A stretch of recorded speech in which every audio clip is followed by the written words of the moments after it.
Welcome back to my another video. अगर आप लोगों को भी कुछ इस तरीके का नोटिफिकेशन होता है जब आप अपने थीम में अप्लाई करते हो एंड उसका जो लोकेशन का वॉलपेपर है उसको चेंज करते हो, तो आपको कुछ इस तरीके का आपको यहाँ पे अटेंशन होती है। तो इस तरीके का यहाँ पे प्रॉब्लम सॉल्व कैसे करनी है वो इस वाली वीडियो में बताने वाला हूँ। लेकिन उससे पहले आप लोगों से एक रिक्वेस्ट होगा, अगर चैनल पे नहीं हो तो भाई चैनल को सब्सक्राइब कर लीजिए। फर्स्ट ऑफ ऑल आपको कुछ नहीं करना, आपको जाना है अपने फाइल मैनेजर को ओपन करना है। ओपन करने के बाद आपको यहाँ पे कुछ इस तरीके से यहाँ पे सेटिंग कर लेनी है। फाइल मैनेजर पे आना है, फोल्डर पे सिलेक्ट करना है एंड ये 3 डॉट पे क्लिक करना है। जैसे आप 3 डॉट पे क्लिक करोगे तो यहाँ पे देख सकते हो आपको यहाँ पे कुछ इस तरीके से शो होगा, शो हिडन फाइल्स। आपको इसको शो हिडन फाइल्स को डोंट हिडन फाइल्स कर देना है। जितनी भी आपके हिडन फाइल्स होंगी वो सब यहाँ पे दिखने लगेंगे। एंड जोन से वॉलपेपर आपको सेट करना है, अपनी लोकेशन पे जाइएगा, उस वॉलपेपर को पहले सिलेक्ट कर लीजिएगा। जैसे कि देख सकते हो मेरे को ये वाला वॉलपेपर अपनी लोकेशन पे लगाना है। एंड जो नॉर्मल वॉलपेपर देखने को मिलता है मेरे को कुछ इस टाइप में देखने को मिल जाता है। एंड जब मेरे को इसको लोकेशन को चेंज करना है तो मेरे को करना क्या है, सबसे पहले इस फोल्डर को यहाँ पे मेरे को कॉपी कर लेना है, बैक आना है एंड कुछ इस तरीके से जोन सा भी मेरे को, तो जोन सा फोटो मेरे को लोकेशन पे लगाना है उसको यहाँ पे सिलेक्ट करके मेरे को कॉपी कर लेना है। कॉपी करने के बाद इंटरनल स्टोरेज में जाना है। इंटरनल स्टोरेज में आप जैसे ही जाओगे यहाँ पे MIUI का फोल्डर देखने को मिलेगा, इस पे टैप करना है। एंड यहाँ पे थीम का फोल्डर उस पे टैप करना, डाटा का फोल्डर टैप करना एंड यहाँ पे कंटेंट का फोल्डर उस पे टैप करके अंदर जाना।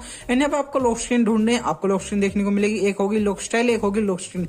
तो लॉक स्क्रीन पे जाना है। आपको जैसे लॉक स्क्रीन पाओगे तो कुछ इस तरीके से आपको यहाँ पे फोल्डर देखने को मिलेंगे। आपको क्या करना है, इसको यहाँ पे पेस्ट कर देना है। पेस्ट करने के बाद आपको यहाँ पे देख सकते हो कुछ इस तरीके से एलओडी एक्सेड, तो फाइल मैंने पहले से यहाँ पे ट्रांसफर कर रखी है। तो कोई ये जो फोल्डर है आपको कुछ इस तरीके से यहाँ पे देखने को मिल जाएगा। अब आपको क्या करना है, ये सारी यहाँ पे आपकी थीम की लॉक स्क्रीन है। जितने भी थीम आपने अपने थीम स्टोर पे डाउनलोड कर रखे उनसे सब थीमों की यहाँ पे लॉक स्क्रीन है। तो आपको क्या करना है, थीम की लॉक स्क्रीन आपने यहाँ पे अप्लाई कर रखी है तो उसके वॉलपेपर के देखने के लिए आपको इस पर टैप करना है एंड इमेज पे क्लिक करना है। तो उसकी जो इमेज है हमको यहाँ पे देखने को मिलेगी। तो यहाँ पे ये वाली थीम की लॉक स्क्रीन हमारी नहीं है।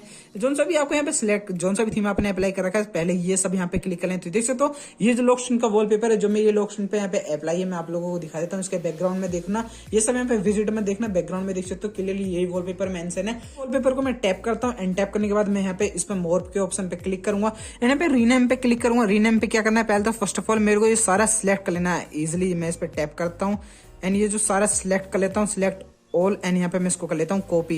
एंड यहाँ पे आपको क्या करना है, ये जो देखने को मिल जाता है एमआरसी को कट करके जी बना देना है। तो आपको ये फोल्डर कुछ इस तरीके से यहाँ पे ओके कर देना है। एंड इससे क्या होगा कि ये जो ये जो जिप फाइल है ये आपकी एक फोटो टाइप ये फॉर्मेट में बन जाएगी कुछ इस तरीके से, जो आप लोगों को यहाँ पे विजुअल होगी। अब जो भी पिक आपको यहाँ पे इसको लगानी है लोकेशन पे उस पर सिलेक्ट करना है एंड कुछ इस तरीके से देख लेना है एक बार। ये पिक है जो मेरे को लगानी है तो इस पे मैं क्लिक करूंगा एंड इस पे यहाँ पे क्लिक करने के बाद मोर पे यहाँ पे रीनेम पे क्या इन सबको यहाँ पे मेरे को कट कर देना है। जैसे मैं इन सबको कट करूंगा, इस सबको मेरे जो भी मैंने वहां से कॉपी किया था उसको मैं यहाँ पे पेस्ट कर देता हूँ एंड ओके मैं कर देता हूँ। जैसे मैं ओके कर दूंगा तो कुछ इस तरीके से मेरी जो लोकेशन है वो यहाँ पे वॉलपेपर बन चुका है उसका। अब यहाँ पे आ जाना है, मेरे को सब कुछ यहाँ पे क्लियर कर देना है एंड जो अपने थीम स्टोर पे जाना है एंड यहाँ पे जो मैंने थीम अभी डाउनलोड किया एंड यहाँ पे जो मैं थीम यूज कर रहा हूँ उस थीम को मेरे को दोबारा अप्लाई कर लेना है। यहाँ पे देख सकते हो मैं इसको दोबारा अप्लाई कर लेता हूँ। जैसे मैं इसको दोबारा अप्लाई करूंगा कुछ इस तरीके से मेरे सामने यहाँ पे सेगमेंट आएगा एंड इस तरीके से आपको यहाँ पे लुक देखने को मिलेगा। और जब भी आप इसके लोकेशन देखोगे तो लोकेशन का जो बैकग्राउंड वॉलपेपर है वो आप लोगों को यहाँ पे देख सकते हो चेंज हो चुका है बिना किसी के कुछ करे हुए। एंड सेम प्रॉब्लम वो आपको यहाँ पे देखने को मिलेगी जो कि आप अगर वॉलपेपर को इस तरीके से आपको यहाँ पे लुक देखने को मिल जाएगा। अगर आप लोग गैलरी से अप्लाई करोगे दूसरा वॉलपेपर जैसे कि सेट टू वॉलपेपर मैं अप्लाई टू लोकेशन करता हूँ तो यहाँ पे देख सकते हो अब भी आप लोगों को ये शो होगा। तो इसको यहाँ पे छोड़ देना है कुछ इस तरीके से, वहां पे इस तरीके से इस फॉर्मेट में आपको ये थीम पे अपना वॉलपेपर सेट कर लेना है। परफेक्ट वे में आप इजिली इस वॉलपेपर को अप्लाई कर पाओगे अपने हर किसी थीम में, आप अपने मन चाहे वॉलपेपर को अप्लाई कर पाओगे। एंड एक और चीज, अब कोई सा भी थीम यहाँ पे अप्लाई करते हैं कंपेटेबल इशू का ऑप्शन आता है तो उसको भी फिक्स करने वाली वीडियो जल्दी आने वाली है। एंड इस वाली वीडियो को भी लाइक कर देना भाई, कमेंट कर देना, शेयर कर देना चैनल को।